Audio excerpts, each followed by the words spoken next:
You're at a family gathering. Everyone's talking, laughing, telling stories. You're sitting there, present but not really there. Someone asks you a question and you answer, but your voice feels like it's coming from underwater, like you're watching the scene happen rather than participating in it. And here's the strange part: nobody notices. Nobody asks if you're okay. Nobody wonders why you've gone quiet. Because this is normal for you. This is your role. You've always been the one who fades into the background, the one who doesn't demand attention, the one who learned early that being quiet, being easy, being invisible was safer than being seen. And if this is hitting close to home, if you're realizing you've lived your entire life as background noise in your own story, stay with me. This video is going to explain something about you that nobody else has ever put into words. And if you want more deep dives into the psychology patterns nobody talks about, hit that subscribe button now. You're in the right place. But what nobody asks, what you've never asked yourself is, when did that start and what did it cost you? There's a specific kind of child that grows up in families, in classrooms, in social groups, and somehow becomes optional, not abused, not neglected in the obvious ways, just overlooked. Their needs come second, their voice gets interrupted, their feelings get minimized, and slowly, quietly, they learn to take up less space. These are the children who become background noise. They're the good kid, the easy one, the one parents brag about because they never cause any trouble, the one teachers forget to call on because they're not disruptive, the one friends reach out to when they need something but forget to check in when things are calm. They learn that being low maintenance is a virtue, that not having needs makes them lovable, that disappearing a little makes everyone else more comfortable. And here's the paradox: they do this so well that nobody ever realizes they're doing it at all. From the outside, everything looks fine. Maybe you had a decent childhood. Maybe your parents loved you. Maybe you had friends, got good grades, stayed out of trouble. But inside there was this feeling, this quiet, persistent sense that you didn't quite matter the way other people did, that your thoughts weren't as important, that your feelings were too much or not enough or just inconvenient. So you learned to edit yourself, to make yourself smaller, to become someone who didn't ask for too much, didn't feel too much, didn't need too much. You became easy to overlook, and eventually you started overlooking yourself too. This isn't just about being shy or introverted. This isn't about having a quiet personality. This is about learning at a cellular level that your existence is conditional, that being seen comes at a cost, that it's safer to be forgotten than to risk being too much. And the really devastating part, nobody taught you this on purpose. Nobody sat you down and said, "You don't matter." It was subtler than that. It was in the moments your voice got talked over and nobody noticed, in the times you were upset and nobody asked why, in the way your siblings' crisis always took precedence, in how your accomplishments were acknowledged but never celebrated, in the pattern of being last to be considered, last to be asked, last to be remembered. You weren't abused, you were just deprioritized, again and again and again, until you learned to deprioritize yourself. At what cost? At the cost of knowing who you are, at the cost of believing you deserve to be heard, at the cost of trusting that your needs matter, at the cost of feeling like you have the right to exist loudly, messily, imperfectly, and still be worthy of love. This isn't just a personality trait. This is a survival pattern, and it started so young, so quietly, that you probably can't even remember the exact moment you decided to disappear. Let's talk about what happens to a child whose needs consistently come second, whose feelings are regularly minimized, who learns that being easy is how you earn approval. The child doesn't think, "My parents are overwhelmed," or "My teacher has 30 other students to focus on," or "My friend is going through something hard right now." A child's brain doesn't have that capacity for context. What the child thinks is, "Something about me is wrong. Something about me is too much. If I were more lovable, they would notice me." And so the child makes a decision, not consciously, but deep in their developing nervous system. They decide, "I will be less, I will need less, I will take up less space, and maybe then I'll be enough." This is what developmental psychologists call emotional neglect. Not the dramatic kind where needs are obviously ignored, but the quiet kind, the insidious kind, the kind where a child is fed and housed and technically cared for, but their internal world, their feelings, their thoughts, their sense of self, goes unseen. And here's what's so damaging about this particular form of neglect. The child doesn't just feel unseen, they learn to not see themselves. They internalize the message that their inner world isn't important, that their feelings aren't valid, that their existence is meant to be secondary. In attachment theory, this often creates what's called a dismissive avoidant attachment style. The child learns that emotional needs are burdensome, so they develop a strategy: don't have needs, don't depend on anyone, don't expect to be prioritized, be self-sufficient to the point of isolation. But there's another layer here, because these children often don't become obviously avoidant. They don't push people away. They're often warm, helpful, present for others. What they become is invisible in their own lives. They show up for everyone else but disappear when it comes to themselves. Your nervous system learns something critical in those early years. Safety is in being unnoticed. Love is conditional on being easy.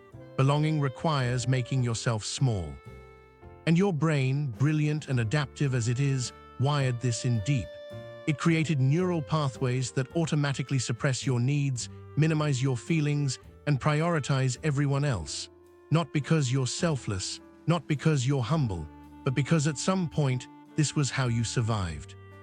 When a child learns that their voice doesn't matter, that their needs are inconvenient, that their presence is only acceptable when it's convenient, something profound happens. They begin to develop what psychologists call a false self, a version of themselves designed to be palatable, acceptable, easy. The false self doesn't have big feelings, doesn't make demands, doesn't take up space. The false self is accommodating, flexible, understanding. The false self says, "I'm fine," even when they're falling apart inside. Says whatever you want, even when they have a preference. Says it's okay, even when it's not. And the true self, the one with needs and wants and feelings and opinions, that self gets buried, hidden, sometimes forgotten entirely. You learn to perform the role of the person who doesn't need anything, and you performed it so well that eventually you forgot you were performing at all. Here's what that looks like in real time. You're in a conversation and someone interrupts you. You stop talking, you don't try to finish your thought, you just let it go. Because some part of you learned a long time ago that what you were saying probably wasn't that important anyway. You're making plans with friends and someone suggests something you don't really want to do. You say yes anyway, not because you're being polite, but because the idea of stating a preference feels impossible, selfish, like you're asking for too much. You're struggling with something, a breakup, a job loss, a crisis, and people ask if you're okay. You say yes, you minimize it, you change the subject, because burdening people with your problems feels like a violation, like you're breaking some unspoken rule about how much space you're allowed to take up. You achieve something, get a promotion, finish a project, accomplish a goal, and when people congratulate you, you deflect. It was nothing, you say, anyone could have done it. Not because you're humble, but because accepting recognition feels uncomfortable, dangerous, like you're inviting people to look too closely and discover you're not actually worth noticing. This is what it means to be background noise in your own life. You're present, you're functional, you show up, but you're not really there, not in any way that feels solid or real or like you have the right to occupy space. And the most painful part, most people in your life have no idea this is happening because you've gotten so good at being invisible that they genuinely don't see it. They think you're fine, they think you're independent, they think you don't need anything. Because that's what you've trained them to think. You might have friends who love you, but they don't really know you, not the real you. They know the version you show them, the easy one, the supportive one, the one who listens but never really shares. And when they don't check in, when they don't ask deeper questions, when they forget to include you, you tell yourself it's fine, that you don't mind, that you're not the kind of person who needs that kind of attention anyway. But late at night, when you're alone, there's this ache, this loneliness that doesn't make sense because you're not actually alone. You have people in your life, but you feel invisible, like you're living behind glass, watching everyone else exist in full color while you're somehow muted, distant, optional. And you can't quite name what's wrong because nothing is obviously wrong. You just feel like you're fading, like you're disappearing in slow motion, and nobody's noticing. Because you taught them not. Let's go back to where this started. Because this pattern didn't begin with you, it began with the environment you grew up in. Maybe you had a sibling who was louder, needier, more demanding, the one who had tantrums or got in trouble or required constant attention. And you were the easy one, the one who didn't make waves. So while your parents were managing the crisis of the moment, you learned to manage yourself. You learned that your needs could wait, that your feelings could be set aside, that being low maintenance was how you helped. And everyone praised you for it. You're so mature for your age. You're such a good kid. We never have to worry about you. What they didn't say, what they didn't see, was that you weren't mature. You were adapting. You were learning to survive by becoming invisible. Or maybe your parents were overwhelmed, not abusive, just stretched thin, working multiple jobs, dealing with their own trauma, navigating a difficult marriage. There wasn't bandwidth for your emotional world, so you learned not to add to their burden. You learned to be the child who didn't need anything, to solve your own problems, to keep your struggles to yourself. And when you did try to share something, a bad day at school, a friendship problem, a fear or worry, it was met with distraction or minimization. You'll be fine, don't be so sensitive. There are people with real problems, so you learned. You learned that your problems weren't real problems, that your feelings were inconvenient, that the safest thing to do was to stop sharing them. Or maybe your family just had an unspoken hierarchy. Some people's feelings mattered more, some people's voices were heard, and you were never at the top of that hierarchy. Your opinion was asked for last, if at all. Your accomplishments were acknowledged, but never really celebrated. Your struggles were noticed, but never truly seen. You learned where you ranked, and you learned to accept it. Here's what's so insidious about this kind of dynamic. It doesn't feel like trauma.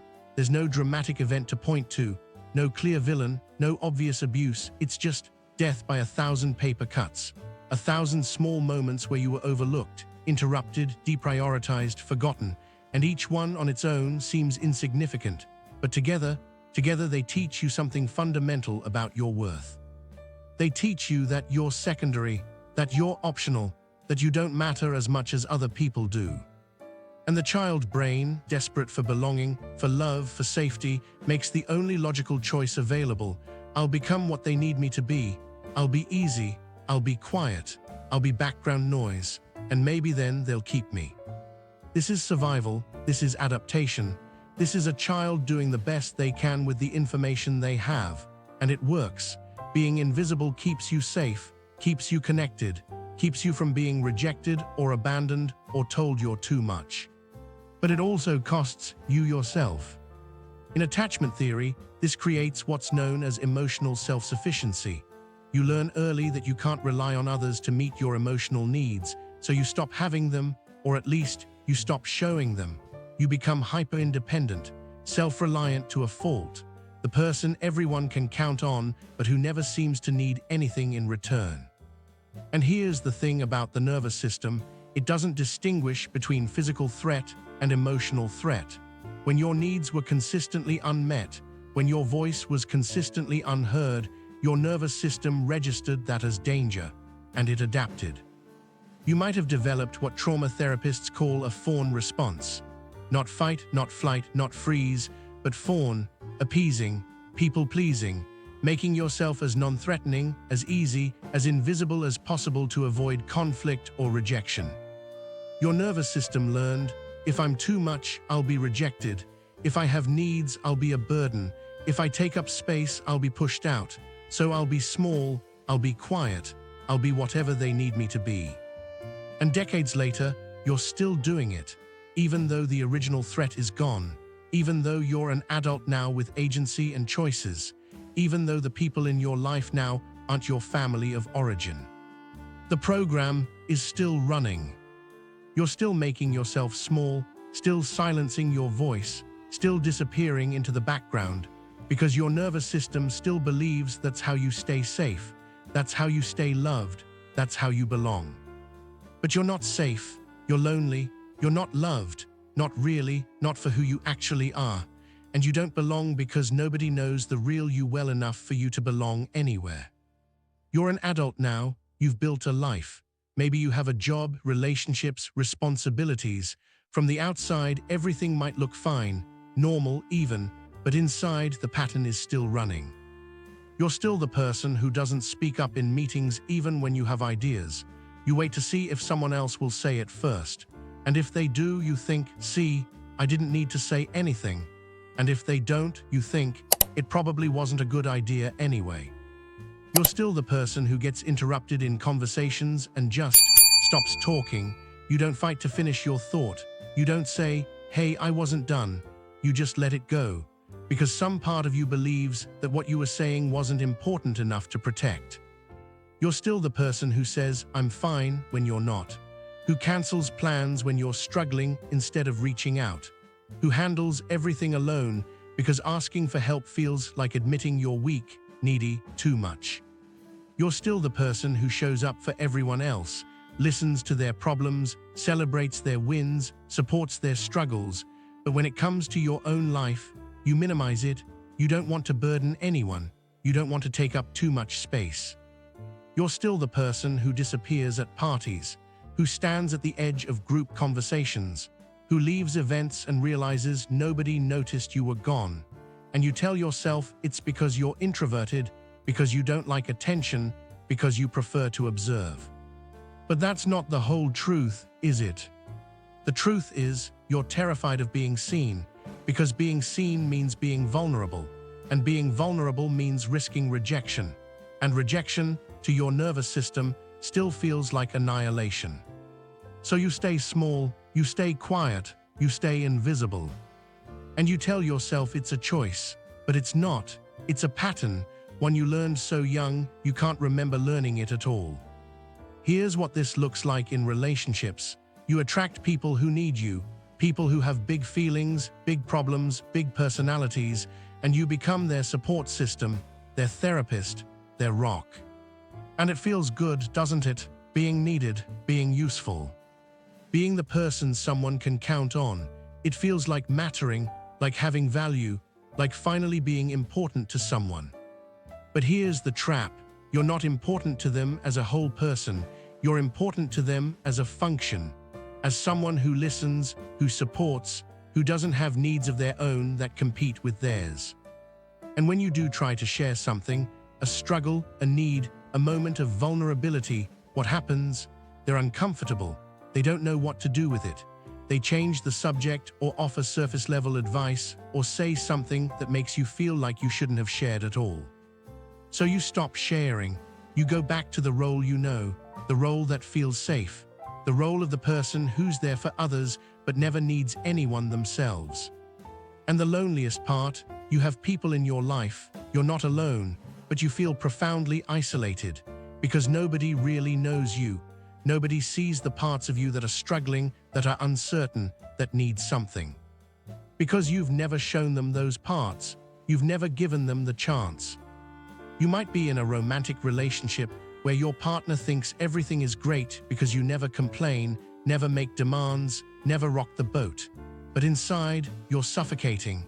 You're lonely even though you're not alone, because the relationship is built on the version of you that's easy to love, not the real you. You might have friendships that feel one-sided, where you're always the listener, the supporter, the one who shows up. But when's the last time someone checked in on you? When's the last time someone asked, no, but really, how are you? And waited for the real answer. And when that doesn't happen, you don't blame them. You blame yourself. You think, I must not have made it clear that I'm struggling. Or, I probably seem fine, so why would they ask? Or, I don't want to burden them. But here's the truth. You've trained people not to see you. You've been so consistent in your role as the low-maintenance one, the independent one, the one who doesn't need anything, that people have come to believe it. They don't ask because they genuinely think you don't need to be asked. And the most painful realization of all, you've trained yourself the same way. You've been performing this role for so long that you've started to believe it. You genuinely think you don't need much, that you're fine on your own, That needing people, needing support, needing to be seen, that's for other people, not for you. But late at night, when the performance stops, when you're alone with yourself, you feel it. The ache, the emptiness, the longing for someone to see through the mask and ask, "Are you okay? Really?" And to actually wait for the answer.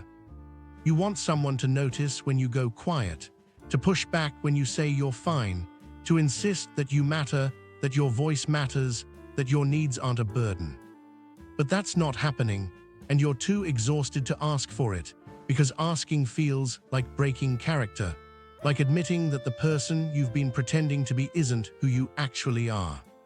So you keep going, keep performing, keep disappearing.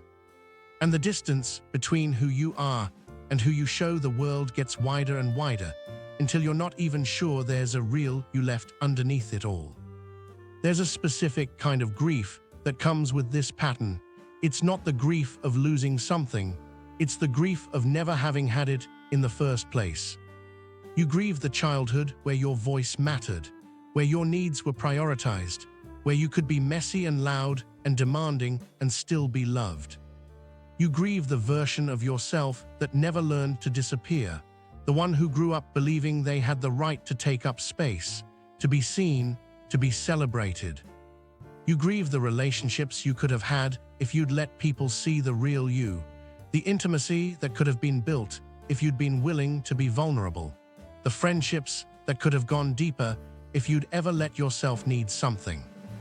And you grieve the life you're living right now, because even though you're here, even though you're going through the motions, you're not really living. You're existing in the margins of your own story, watching your life happen from a distance, present but not participating.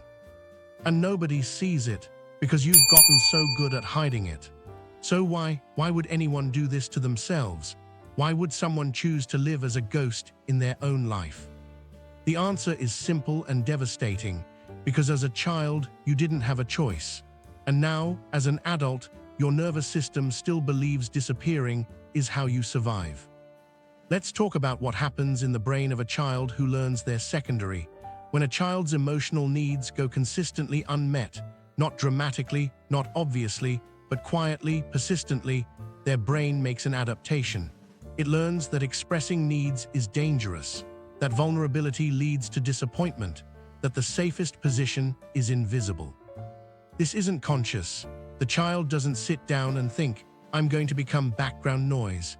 It happens at the level of the nervous system, at the level of implicit memory. The brain stamps in a simple equation: invisible equals safe, needs equal rejection, small equals loved. And here's what makes this so difficult to undo.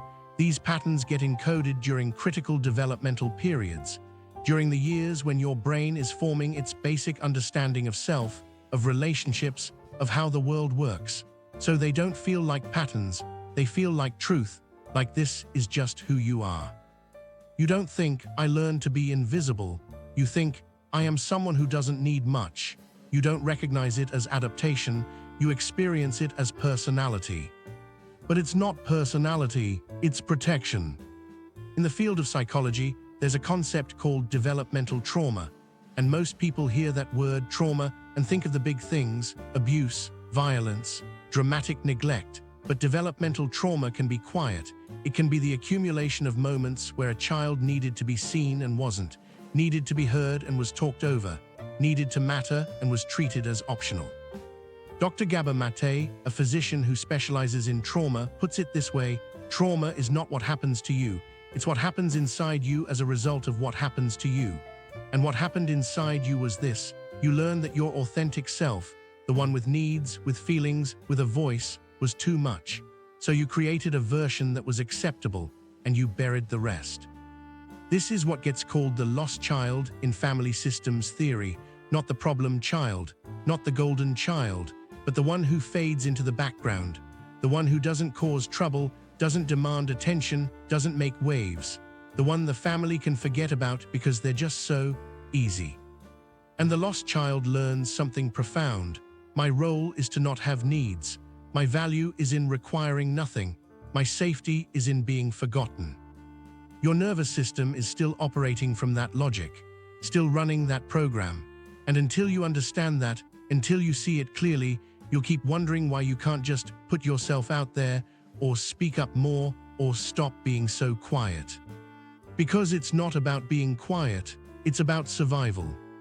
Here's what your body has been trying to tell you for years. You're exhausted, not the kind of tired that sleep fixes, but a bone-deep, soul-level exhaustion that comes from spending your entire life performing a role, from monitoring every room you enter to figure out how to be, from editing every thought before it becomes a word, from carrying the weight of your own invisibility. Your body knows this isn't sustainable. It's been sending you signals. Maybe it's chronic fatigue. Maybe it's anxiety that spikes in social situations. Maybe it's depression that you can't quite explain because nothing's really wrong.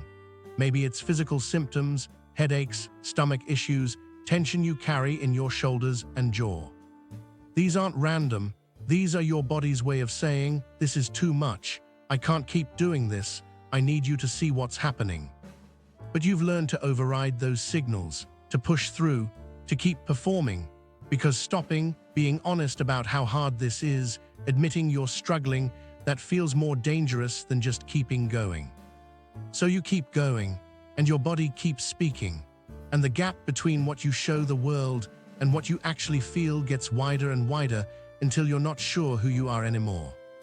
Because here's the thing about living as background noise, you lose yourself, not all at once, but gradually, in tiny increments, every time you silence your voice, every time you minimize your needs, every time you make yourself smaller so someone else can be bigger. You lose touch with what you actually want, with what you actually feel, with who you actually are beneath the performance. Someone asks you what you want for dinner, and you genuinely don't know. Not because you don't have a preference, but because you've spent so long deferring to others that you've forgotten how to access your own desires. Someone asks you how you're feeling and you automatically say, fine, before you've even checked in with yourself, because checking in feels dangerous. What if you're not fine? What if you have needs? What if someone has to do something about it? Better to just be fine, always fine. Fine is safe. But you're not fine, and deep down you know it.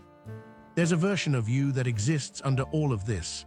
A version that has opinions, that has needs, that has feelings that aren't convenient or easy or palatable.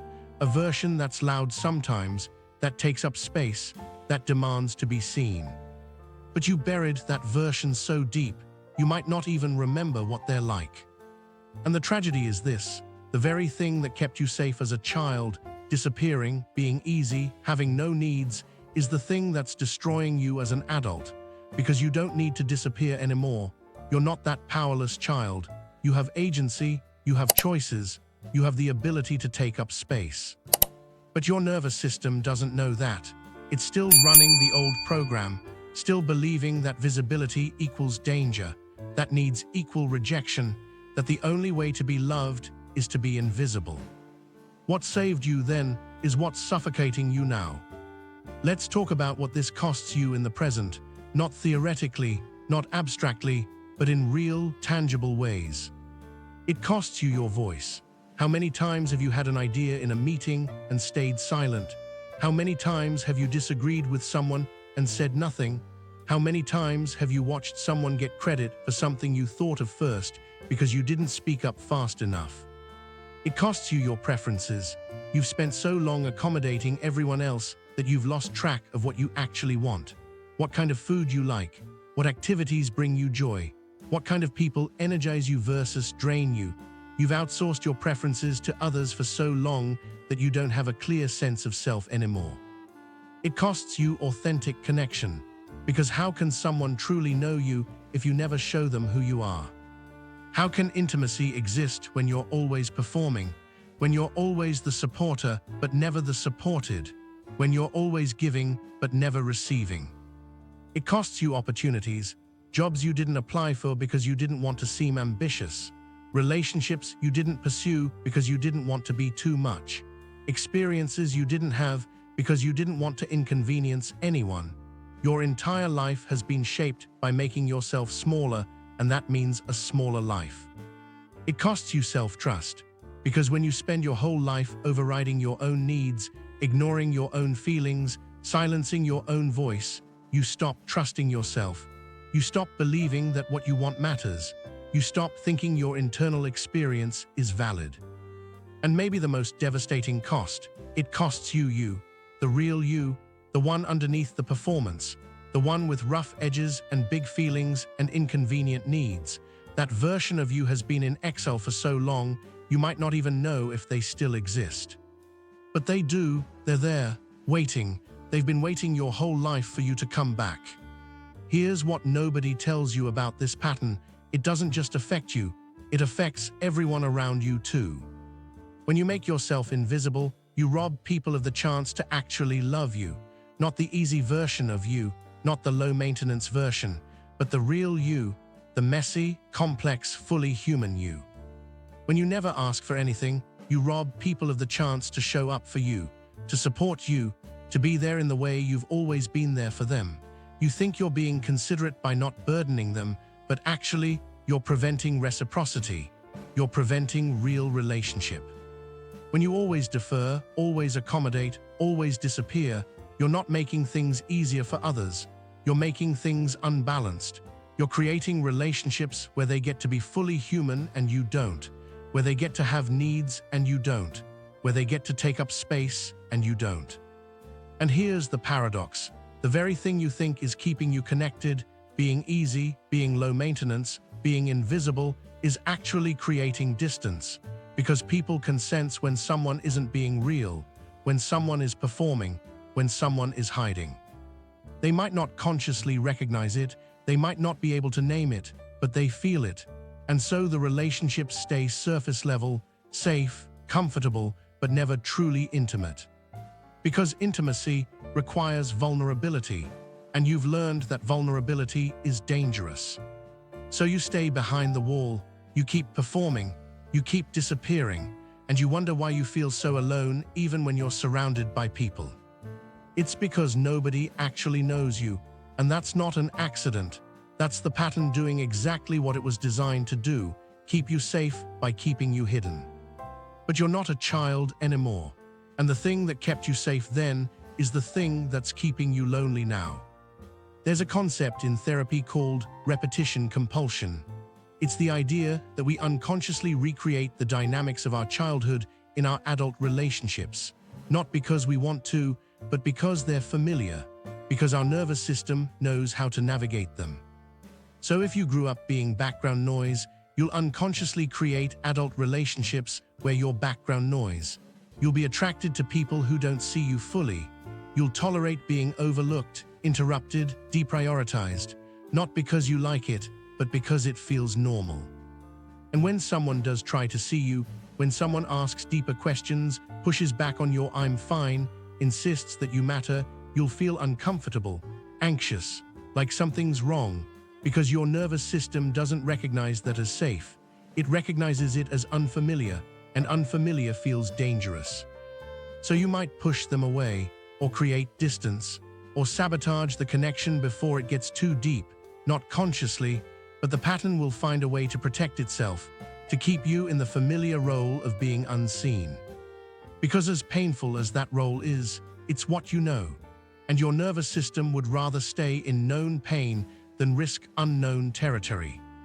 This is why you can't just change your mindset, or be more confident, or put yourself out there, because the pattern isn't in your thoughts, it's in your nervous system, it's in your body, it's in the implicit memory that formed before you had words.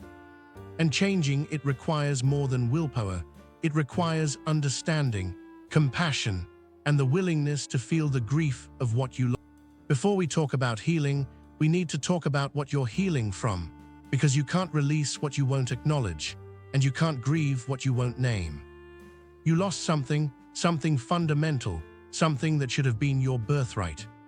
You lost the experience of mattering, not earning it, not working for it, not proving it, but just mattering because you existed, because you were you. You lost the feeling of being seen, really seen, not for what you did or how useful you were or how easy you made things for others, but for who you were, your thoughts, your feelings, your inner world. You lost the safety of having needs, the freedom to want something, ask for something, need something, and have that be okay, not shameful, not burdensome, just human. You lost your voice, the confidence that what you had to say mattered, that interrupting you was rude, that your ideas deserved airtime, that your perspective had value. You lost the permission to take up space, to be loud sometimes, to be inconvenient sometimes, to be too much sometimes, and still be loved. And maybe the most painful loss, you lost yourself, the version of you that would have developed if you'd been allowed to be fully human from the start, the one who never learned that disappearing was safer than being seen. That's not a small thing, that's not something you just get over, that deserves to be grieved, acknowledged, felt. And I know there's a part of you that wants to minimize this, that's already thinking, but it wasn't that bad, other people had it worse, I shouldn't complain. That's the pattern talking, that's you making yourself small again, even in your own grief. But your pain doesn't need to be the worst pain to be valid. Your loss doesn't need to be the biggest loss to matter. You're allowed to grieve what you didn't get, even if other people got less. You're allowed to be angry about what happened, even if nobody meant to hurt you. Because intent doesn't erase impact, and the impact on you was real.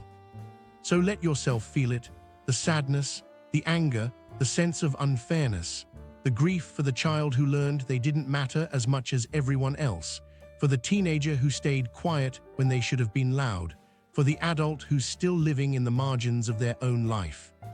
You don't have to do anything with these feelings. You don't have to fix them or resolve them or turn them into something productive. You just have to let them be there, let them exist, let them tell you what you've been carrying all these years. This is the grief you haven't let yourself feel, and it's necessary because you can't build a new relationship with yourself on top of unprocessed loss. You can't step into visibility while still carrying the shame of having been invisible. You have to feel it first, all of it, the weight of what it cost you, the years you spent disappearing, the connections you missed, the version of yourself you never got to be. And then, only then, can you start to build something different. Here's where we start to turn the corner, not to fix you because you're not broken, not to make you into something you're not, but to help you remember who you were before you learned to disappear. The first step isn't action, it's awareness. It's learning to notice the pattern as it's happening, to catch yourself in the moment when you're about to make yourself small. You're in a conversation and someone interrupts you. Notice it. Don't just automatically stop talking. Notice that you were interrupted. Notice the impulse to let it go. Notice the voice that says, "What I was saying probably wasn't important anyway." You're making plans and someone asks what you want to do. Notice the immediate impulse to say, "I don't care," or whatever you want. Notice the discomfort that comes with actually stating a preference. Notice how foreign it feels to center your own desires. You're struggling with something and someone asks if you're okay. Notice the automatic, "I'm fine." Notice the urge to minimize what you're going through. Notice the fear that comes with the idea of being honest. Just notice, that's all. Don't try to change it yet. Don't shame yourself for it. Just see it, name it. Oh, there's the pattern, there's the old program running. This might seem like nothing, like such a small step it's barely worth mentioning. But this witnessing is everything, because you can't change what you can't see. And you've been running this pattern on autopilot for so long that just seeing it clearly is revolutionary. You're not trying to become a different person, you're trying to become yourself, the self that exists underneath the adaptation, the one that was there before you learned to disappear. And that self has needs, has opinions, has feelings, has a voice that deserves to be heard. Your job now is to start letting that self emerge, slowly, carefully, in small, manageable ways. It starts with reclaiming your preferences, the small ones. What do you actually want for dinner? Not what's easiest, not what everyone else wants. What do you want? And when you figure it out, even if it takes a while, even if you have to sit with the discomfort of not immediately deferring, say it out loud. "I'd like Thai food tonight." That's it, that's the practice. Stating a preference, having a want, taking up space with your desires. And yes, it will feel uncomfortable, Your nervous system will protest. That voice will start. But what if nobody else wants Thai food? What if you're being difficult? What if this is selfish? That's not truth. That's the old programming. That's the part of you that learned that having preferences makes you unlovable. But it's not true. Having preferences makes you human. And the people who truly care about you want to know what you want. So you practice, you state preferences, you express opinions, you share thoughts without waiting to see if someone else will say them first. You practice interrupting back. When someone talks over you, you practice saying, "Hold on, I wasn't finished." Not aggressively, not apologetically, just factually. You were talking, you weren't done, you have the right to finish. You practice saying no. When someone asks you to do something you don't want to do, you practice declining, without over-explaining, without apologizing, just, "No, I can't do that." Or even just, "No, I don't want to." And you practice being honest. When someone asks how you are, you practice pausing, actually checking in with yourself. And if you're not fine, you practice saying so. "Actually, I'm struggling with something." And then, this is the hard part, you let them respond. You let them show up for you. You don't immediately minimize it or change the subject or take care of their discomfort with your vulnerability. You let yourself be seen. These feel like small things, but they're not. They're acts of revolution. They're you reclaiming your right to exist fully, to be more than background noise, to be a whole, complex, fully human person with needs and wants and feelings. And every time you do it, every time you state a preference, set a boundary, share something real, you're retraining your nervous system. You're showing it, "Look, I spoke up and nothing bad happened. I had a need and I wasn't rejected. I took up space and I was still loved." You're building new evidence. Evidence that contradicts the old story. Evidence that you can be visible and be safe. That you can have needs and be worthy. That you can exist loudly and still belong. There's a concept in therapy called reparenting. It's the idea that you can give yourself now what you didn't get then. You can learn to be the adult for the child inside you who learned they didn't matter. And that adult sees them. That adult says, "You do matter, your voice does matter, your needs do matter, and I'm going to prove it to you by making space for them." This isn't about becoming someone new. It's about remembering who you were before you learned to hide. Before you learned that disappearing was safer than being seen. There was a version of you, before the world taught you otherwise, that existed fully, that took up space without apology, that had big feelings and expressed them, that needed things and asked for them. That version still exists, buried maybe, forgotten maybe, but there. And your work now is to excavate them, to invite them back, to let them know it's safe now, you can come out now, you don't have to hide anymore. This doesn't mean you become loud or demanding or selfish. It means you become whole. It means you stop splitting yourself into the acceptable parts and the hidden parts. It means you integrate all of who you are, the parts that are easy and the parts that aren't, the parts that are convenient and the parts that require something from others. You let yourself be fully human, messy and complex and sometimes inconvenient, and worthy of love anyway. Here's what you need to understand. The people who truly care about you, they want to see you, they want to know you, they want you to have needs because it gives them the chance to show up for you the way you've shown up for them. And yes, there will be people who don't like it when you start taking up more space. People who preferred you when you were quieter, easier, more accommodating. People who benefited from your invisibility.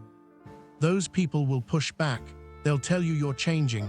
They'll make you feel guilty for having boundaries. They'll call you selfish for having needs. And that will hurt. It will make you doubt yourself. It will make you want to shrink back into the old role because at least it was familiar. But here's what you need to remember. Those people don't love you. They love what you do for them. They love the role you play. They love how easy you make their lives. But they don't love you because they don't even know you. You never showed them the real you. And as painful as it is to lose those relationships, it's necessary because you can't build authentic connections while wearing a mask. You can't experience real intimacy while hiding who you are. So you let those relationships fall away. or transform or end, and you make space for something real, for people who want to know all of you, for connections built on truth instead of performance. It will feel lonely at first, like you're losing people, like you're doing something wrong, but you're not losing people, you're losing masks, you're losing performances, you're losing relationships that were never real to begin with. And in that space, you'll find something you've never had before, the possibility of being truly known and truly loved, not for what you do, not for how easy you are, but for who you actually are. Let's talk about what this pattern actually is, because I need you to understand something fundamental. This isn't a character flaw, this isn't weakness, this isn't you being too sensitive or not confident enough. This is intelligence. Think about what you did as a child. You entered an environment where being seen felt unsafe, where having needs felt risky, where taking up space meant potential rejection, and instead of breaking, instead of becoming the problem child, you adapted. You figured out the rules. You learned what kept you safe, what kept you connected, what kept you loved. And you survived. That took extraordinary intelligence. It took emotional awareness most adults don't have. It took the ability to read a room, to sense what was needed, to become what the situation required. You didn't just survive, you figured out how to stay in relationship, stay connected, stay loved in an environment that wasn't meeting your needs. That's not weakness, that's adaptive brilliance. The problem isn't that you developed this pattern, the problem is that you're still running it, in situations that don't require it, with people who aren't your parents, in a life where your survival doesn't actually depend on being invisible. The pattern that saved you then is limiting you now, but that doesn't make the pattern shameful, it makes it outdated. Like a smoke alarm that keeps going off when there's no fire. The alarm isn't broken, it's doing what it was designed to do. It's just responding to old information, to threats that aren't present anymore. Your nervous system is responding to old information, to a childhood environment that no longer exists, to rules about safety and love that no longer apply. And the first step in updating that system isn't forcing change. It's honoring what it did. It's thanking the part of you that learned to disappear for keeping you safe when you had no other options. It's acknowledging that this pattern served you, saved you, got you through. And then gently, slowly letting it know, we don't need this anymore. We are safe now.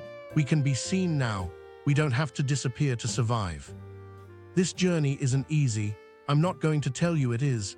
Changing patterns that were wired in during childhood takes time. It takes patience. It takes compassion for yourself on the days when you slip back into old habits. And you will slip back. You'll have days where someone interrupts you and you automatically go quiet, where someone asks what you want and you genuinely can't access the answer, where you say, "I'm fine," when you're not, where you disappear into the background like you always have. And in those moments, your first instinct will be to shame yourself, to think you're failing, to believe you're not making progress, to turn this healing journey into another thing you're not doing well enough. But that's the pattern too. That's you making your healing into a performance, into something you have to do perfectly. And you don't have to heal perfectly, you don't have to get this right. You're allowed to struggle, you're allowed to have setbacks, you're allowed to move forward and backward and sideways and in circles. Because healing isn't linear, it's messy. It's 2 steps forward, 3 steps back. It's making progress and then getting triggered and feeling like you're right back where you started. But you're not back where you started, because now you see it, now you understand it, now you know that when you disappear, it's not because that's who you are, it's because that's what you learned to do. And that awareness, that changes everything. Because once you see the pattern, you can't unsee it. And every time you catch yourself running it, every time you notice yourself shrinking, every time you witness yourself about to disappear, that's growth, that's progress, that's you waking up to your own life. The goal isn't to never shrink again. The goal is to notice when you're shrinking, to understand why, to have compassion for the part of you that's scared, and to make a different choice, even just once, even just in a small way. That's enough, that's progress, that's you reclaiming yourself one moment at a time. Here's what's possible on the other side of this pattern, not as a promise, not as a guarantee, but as a possibility, as something that becomes available when you start letting yourself be seen. You could have relationships where you're not always the supporter, where someone asks about your day and actually wants to hear the answer, where you can share a struggle and not immediately have to minimize it or take care of the other person's reaction to it. You could have conversations where you finish your thoughts, where people listen, where your voice carries the same weight as everyone else's, where you don't have to fight to be heard because people naturally make space for you. You could have a sense of self that's solid, that knows what you want, what you like, what matters to you, that doesn't need to check with everyone else first, that trusts your own preferences, your own feelings, your own knowing. You could walk into a room and not immediately scan for how to be, not immediately calculate how to fit in, how to be acceptable, how to disappear. You could just be relaxed, present, yourself. You could rest without guilt, say no without over-explaining, have needs without shame, take up space without apologizing. You could exist loudly, messily, imperfectly, and still feel worthy of love.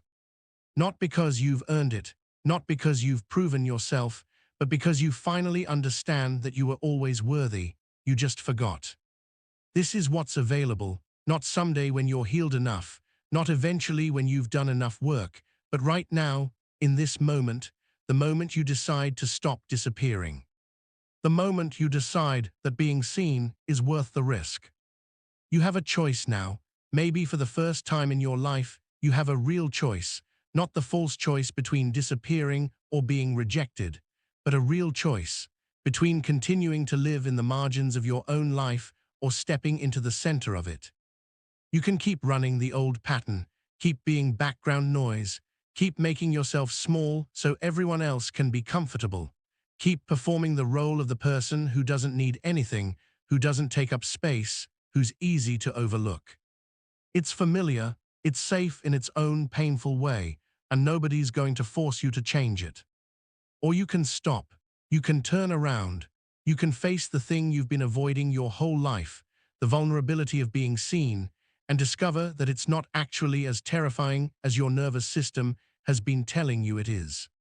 You can start small, start with one person, one moment, one preference stated, one boundary set, one honest answer to how are you. You don't have to transform overnight. You don't have to become a completely different person. You just have to take one small step toward visibility, toward voice, toward self. And then another, and then another. And slowly, over time, you'll start to remember what it feels like to take up space, to matter, to be seen not as a role or a function, but as a whole, complex, fully human person. You'll remember that your voice has value, that your needs are legitimate, that your presence is not something to apologize for. You'll remember that you don't have to earn love by disappearing, that you can be visible and be safe, that you can be fully yourself and still belong. And here's the beautiful part. The more you do this, the more you'll attract people who actually want to see you, not the easy version, not the invisible version, but the real you. You'll start to build relationships based on truth instead of performance, on reciprocity instead of one-sided support, on genuine connection instead of roles and masks. And for the first time in your life, you'll know what it feels like to be truly known and truly loved, not for what you do, not for how little you need, but for who you are. All of who you are, the parts that are easy and the parts that aren't, the parts that are convenient and the parts that require something from others, the parts you've been showing and the parts you've been hiding. All of it seen, known, loved. That's what's waiting for you, not at the end of some long healing journey, but right now, the moment you decide you're worth seeing. This pattern you've been carrying, it's not who you are, it's what you learned to do, and anything that was learned can be unlearned. Anything that was adapted can be updated. You don't have to be background noise anymore. You never had to be. You were always meant to be seen, to be heard, to take up space, to matter. You just forgot, and that's okay, because now you're remembering. You're remembering that you have a voice, that you have needs, that you have the right to exist fully, loudly, imperfectly. You're remembering that your presence is not a burden, that your needs are not too much, that being seen is not dangerous. You're remembering who you were before the world taught you to disappear, before you learned that being invisible was safer than being yourself. And that version of you, they're still there. They've been waiting, waiting for you to come back, waiting for permission to exist, waiting to be seen. And you can give them that permission right now, in this moment. You can say, I see you, I know you've been hiding, I know you learned that was safer, but you don't have to hide anymore. You're allowed to be here, you're allowed to be seen, you're allowed to be yourself. You matter, you always mattered, even when nobody else saw it, even when you couldn't see it yourself. You matter. Not because of what you do, not because of how useful you are, not because of how easy you make things for others, but because you exist, because you're here, because you're human. And that has always been enough. This is your life, and you don't have to live it from the margins anymore. You don't have to watch it happen from a distance. You don't have to be background noise in your own story. You can step into the center. You can take up space. You can be loud, messy, imperfect, fully human. And you can still be loved, still be safe, still belong. Not in spite of who you are, but because of who you are. The real you, the one you've been hiding, the one who's been waiting to be seen. They're ready now. The question is, are you? Are you willing to be visible, to have a voice, to take up space, to matter? Are you willing to stop disappearing and start existing? Not perfectly, not flawlessly, but honestly, authentically, fully. That's the choice in front of you, not someday, not when you're ready, but now. And I know it's scary. I know it feels impossible. I know every cell in your body is screaming that this isn't safe. But you're not a child anymore. And the thing you're afraid of, being seen, being rejected, being too much, it's not as dangerous as your nervous system believes. You can survive being seen. You can survive having needs. You can survive taking up space. And on the other side of that fear, there's a life waiting for you, a real life, one where you're not performing, not hiding, not disappearing. One where you're just, you fully, finally. And that version of you, they're worth fighting for, they're worth the discomfort, they're worth the risk. Because you've spent your whole life being background noise, and you deserve better than that. You deserve to be seen, to be heard, to be known, to matter. And you are, you always were. Welcome back.